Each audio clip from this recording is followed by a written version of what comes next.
Hello, everyone. It's Tuesday, May 22nd, 2012. It's Harp Tuesday. And today I'm going to be starting an in-depth look at one of my own compositions, a piece that I wrote in 2005 called Passage. So I'm going to play the first little section for you and then talk about it.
So it goes on from there, but that's as far as we're going to get today.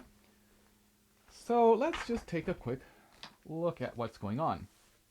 And the piece starts with this little passage, this little section that I happened to come across that, and I just, the whole piece sort of grew from that, from keeps coming back to it at various points in the piece, and where's it going to lead me next? And so it was fun discovering that. And what I'm talking about is this little section.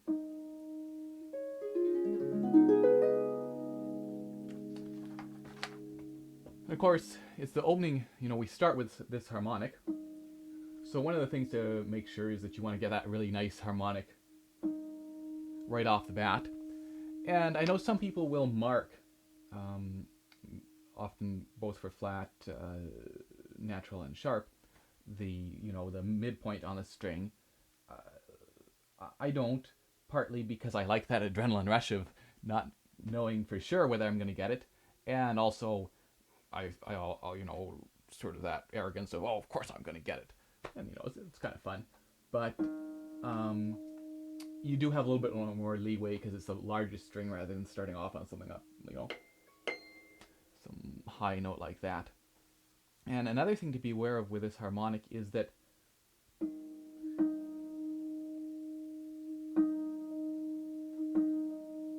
there is a little bit of sympathetic vibration going on both these E flats, and in particular,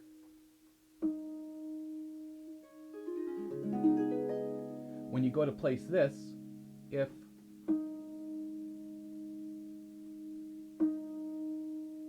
and I don't know if you can hear about that, but because there's a slight vibration on this string, if your thumb happens to nick it, if your thumbnail happens to nick it, you'll hear that. So just something to be aware of. And this whole piece, and in particular this whole first section, I marked with freedom, and it's quite, it should feel quite languid, and while there is that internal rhythm going on, you just sort of feel as if you're, I don't know, very relaxed, and these notes are just kind of flowing, and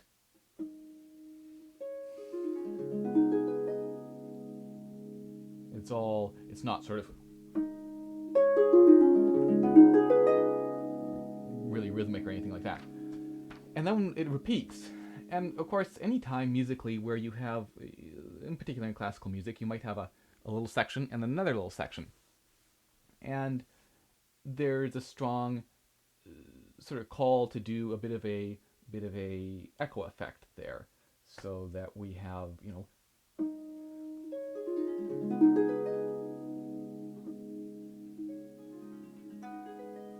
or what have you.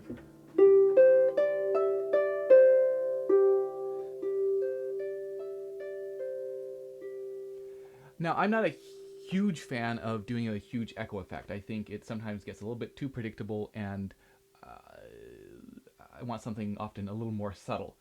But I do think it in general, it is nice to maybe just feel a little softer on that second section when you have a repeated section like that, or to do something to distinguish them, so it's not just one after another with no change doesn't necessarily feel very musical.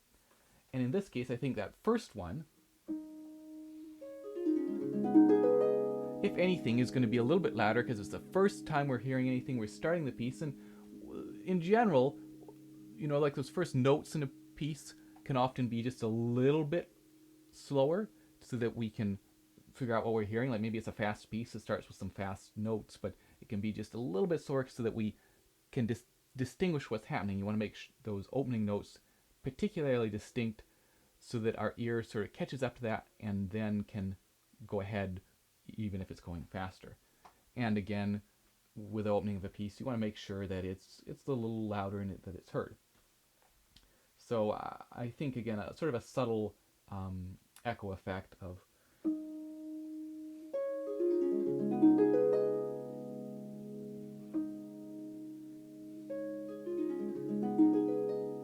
just maybe a little bit lighter, and maybe a little bit, you're taking just a little bit of extra time. Then we get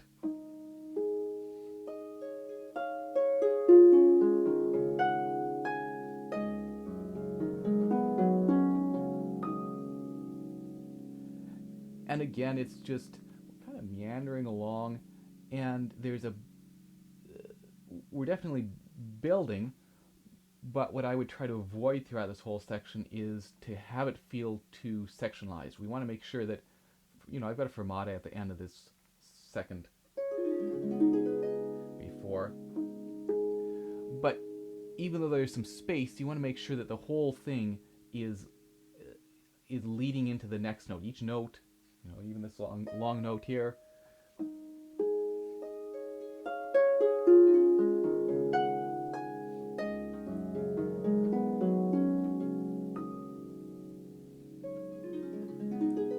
that it doesn't become too sectionalized. We have a little section, and then we have another little section, and that sort of thing, or do some sort of dramatic soft, loud, soft.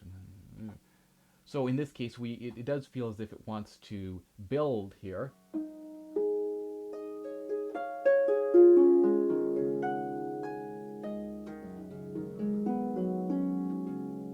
And tail away a little bit, and then we get. And then, actually in this version of the music here, I don't actually have a breath mark, but I would think a little bit of a breath mark there. But again, even though we're taking some time at the end of some of these phrases, we also have to hear them as leading into the next note, that everything does continue.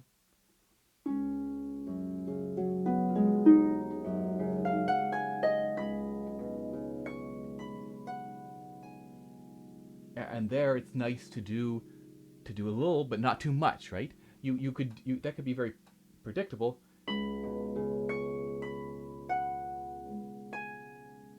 And that can be nice too, but I think it's even more exciting and even more effective if it's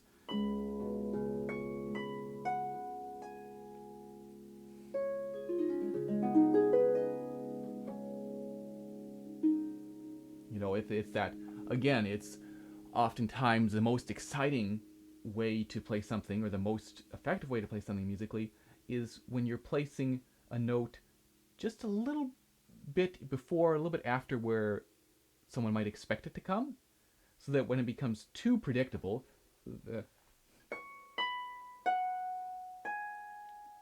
we all sort of expect where that's going to go, then it doesn't, it can be nice, but it's just not as exciting and effective as placing something, in this case maybe a little bit earlier. Or another way to think of it is they're also coming a little bit later because they aren't in rhythm.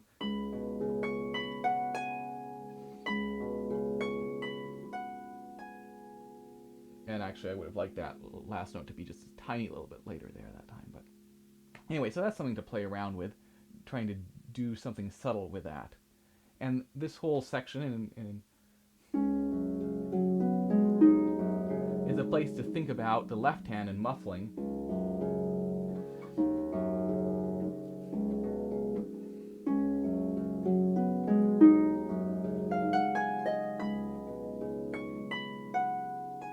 To grab some of these lower notes when the left hand's not playing and just clean things up a little bit. So we finished that part off.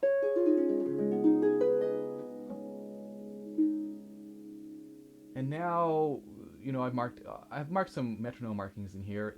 They're just to give you a general idea. Certainly don't have to follow them slavishly or anything. So, but then things are starting to move a little bit, and we start with this.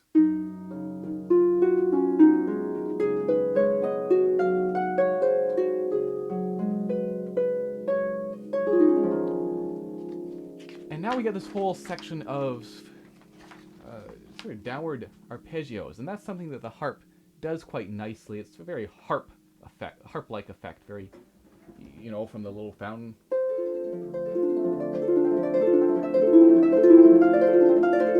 to something like the brook.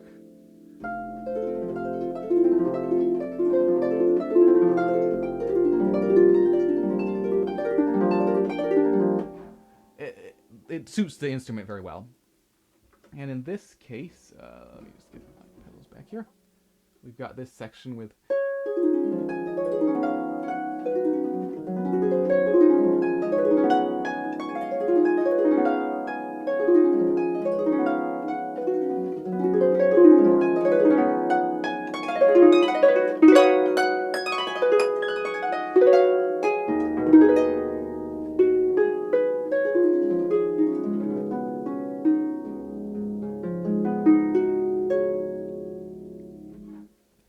straightforward, and it's the type of thing where you're just looking for evenness and speed and strength. Can you play it loud, fast, and even?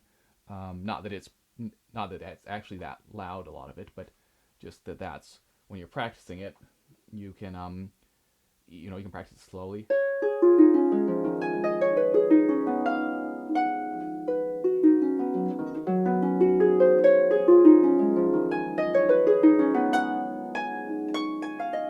You can also do my old favorite, the short fast. Short fast and fast short. Short and fast are the same thing. Short long, or fast slow.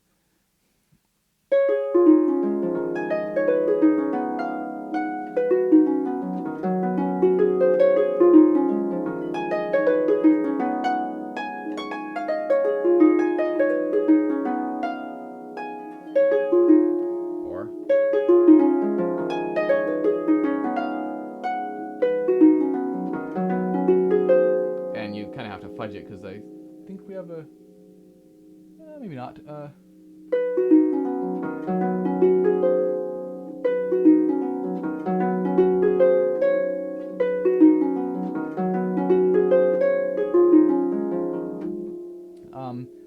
so again, that just looking at building evenness, and again, depending on where your technique is at, this might require a fair amount of time, it might not. But again, just always listening for evenness and trying to build strength, so that when we get to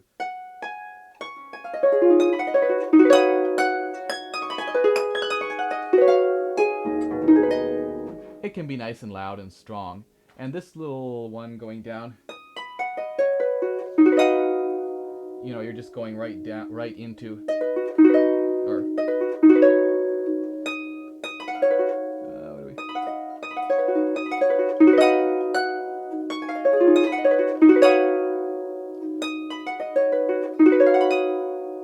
Just going right down into this chord.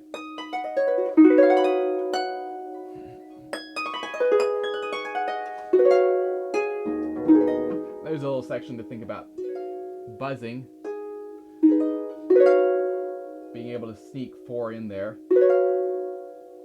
And one of the things that I think about, and I'll talk about this in the left hand too, is when I'm doing something like that, is kind of straightening and holding that finger in place a little bit. So normally we'd want, of course, everything to be nice and relaxed, but the more relaxed the finger is, the less accurate you are in a certain extent. So that when we want to be really accurate here in terms of getting in just right at that right spot so that we're on this string and not nicking that string underneath, kind of straightening and firming the 4 will help to make that as accurate as possible. So something to think about. Then we get this little section here, and there's 2 things to talk about. This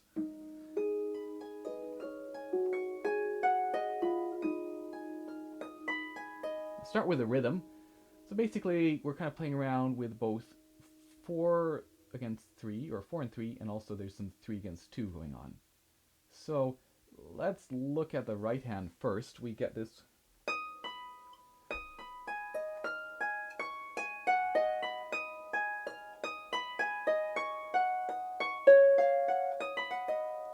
We get 1, 2, 3, 4, 1, 2, 3, 1, 2, 3, 4, 1, 2, 3, 1, 2, 3, 4, 1, 2, 3, 1, 2, 3, 4, 1,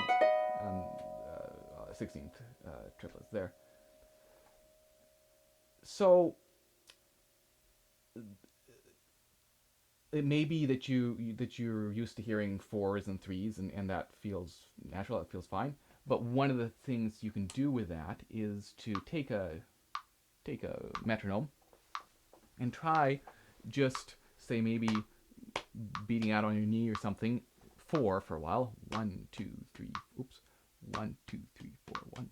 Let's turn that down just a little bit. 1, 2, 3, 4, 1, 2, 3, 4, 1, 2, 3, 4, 1, 2, 3, 4, 1, 2, 3, 4, 1, 2, 3, 4, 1, 2, 3, 4, 1, 2, 3, 4, 1, 2, 3, 4, 1, 2, 3, 4, 1, 2, 3, 4, 1, 2, 3, 4, 1, 2, 3, 4. And you notice I had to adjust there. I wasn't.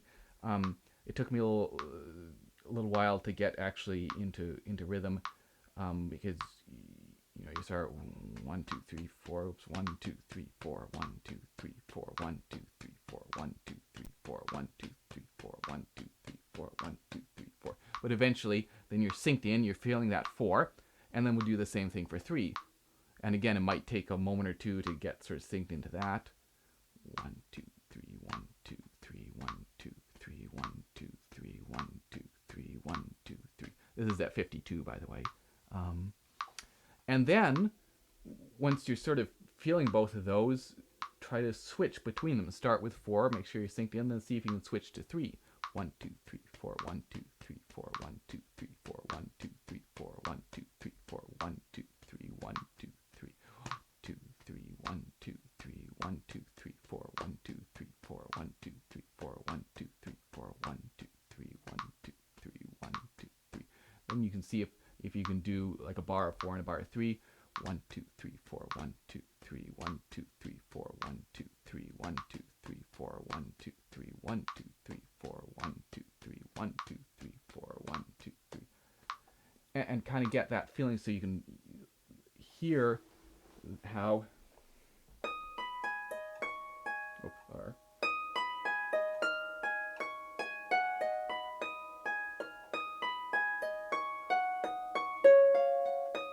So you're feeling that big pulse of the 1 as you're playing those 4s and 3s.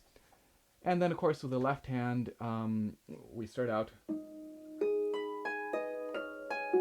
So we have that 3 against 2, where you have 1, 2, and 3, 1, 2, 3, 4, 1, 2, and 3, 1, 2, and 3, 1, 1, 2, and 3, 1. So it's, again, I talked about this in looking at rhythms. So again, that's maybe something that you need to practice or not, but eventually.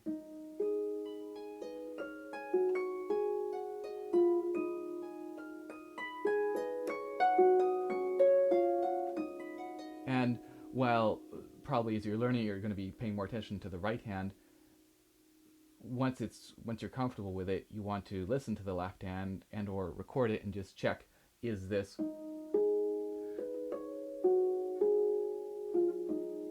is that in rhythm, or is it the rhythm getting a little skewed? And of course, like anything in this piece, you can feel that you have some freedom there, that doesn't have to be bang, bang, bang, bang, but you do want to stay somewhat in the confines of a fairly strict rhythm in that section.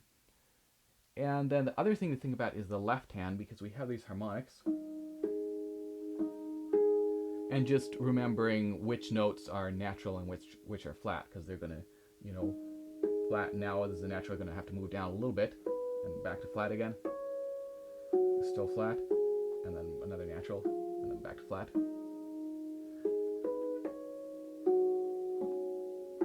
Oh, I forgot that was the natural. So again, especially in something which isn't terribly fast, it's always good to just try to remember, oh yeah, this is a flat, or this is a natural, I gotta shift just a tiny bit to get that. So we finish that off.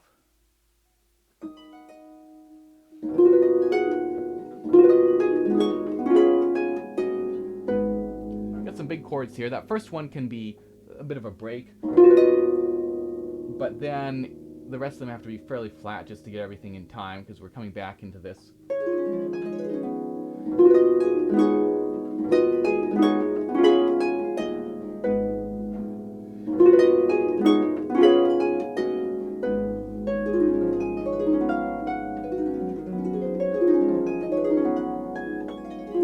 And then a slight difference, we have 4 notes instead of a single note, or instead of instead of a single note, and an octave here.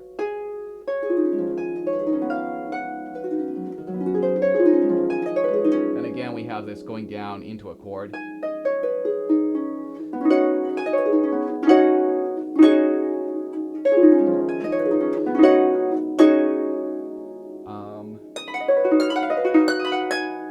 And that might require a little practice. The Moldau. There's an arrangement of the Moldau for the harp, and there's some sections where we kind of have that similar thing. If needed, you could certainly just play it with a thumb, because that's obviously a lot easier. But check to see if you can manage to play the octave.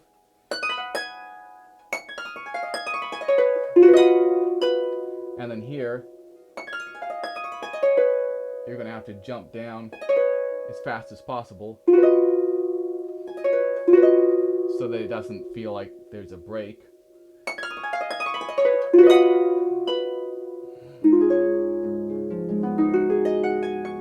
A break between and this chord.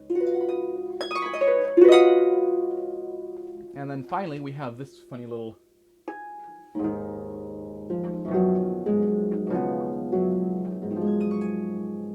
that's another spot where with the left hand you can think about sort of firming the left finger as we try to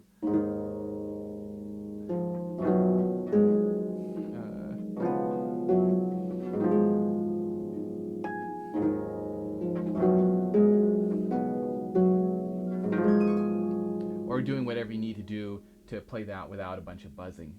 And I think I talked about in my look at the 4A, just if a section like that, you're finding you're doing a lot of buzzing, just taking it really slowly and looking, okay, what am I gonna have to do with my fingers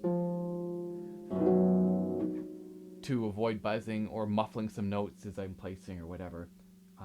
And sometimes it'll feel painstakingly slow, but you'll get, it'll work eventually. That'll pay off.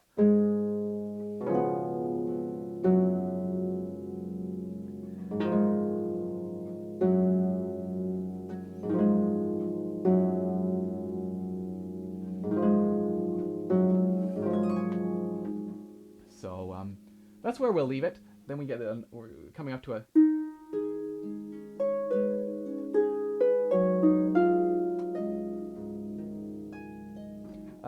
nice little mood section here, but we'll leave that this week because it's already been 26 minutes. And let's see, I had some things I wanted to say before I said goodbye. And, well, first of all, that if you can't wait and want to hear the rest of the piece, you can find on my website there's a free MP3 of a live performance you can download. And there's also sheet music in PDF form that you can order if you're interested. And, I wanted to plug my Skype lessons because I think it's been about 6 months, probably maybe a little more, since I've been doing them, and they're a lot of fun and always looking for more students. So if you are interested, send me an email. And finally, I wanted to say thanks for all your comments on YouTube. I'm not necessarily very great at replying to them, but I do read them all, and I definitely appreciate them. So keep them coming. And I will see you again in 2 weeks' time. Cheers.